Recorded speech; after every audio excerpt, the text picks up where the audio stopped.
বিশেষভাৱে আমাৰ BTC agriculture ডিপাৰ্টমেণ্টৰ আমাৰ বিষয়া কৰ্মচাৰীসকলৰ লগত আৰু আমাৰ কিছুমান BTCৰ ভিতৰত থকা FPC-সকলক আমি ইয়াত আমন্ত্ৰণ কৰিছিলোঁ আৰু আমাৰ বিভাগীয়ভাৱে আমি কি আঁচনি ৰূপায়ণ কৰি আছোঁ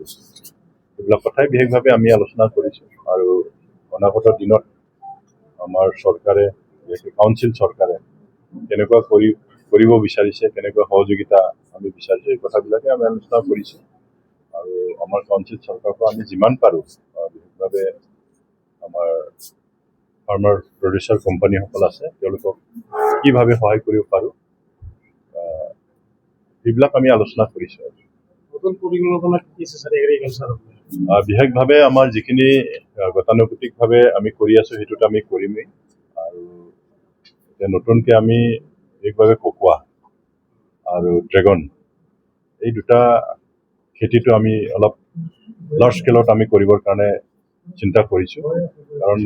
BTC অঞ্চলৰ মাটিবিলাক যিহেতু হাইলেণ্ড আৰু এই খেতিবিলাক অলপ হাইলেণ্ড লাগে গতিকে যথেষ্ট সম্ভাৱনীয়তা আছে সেইবিলাকে আমি আলোচনা কৰিছোঁ আৰু কৰিম আমি।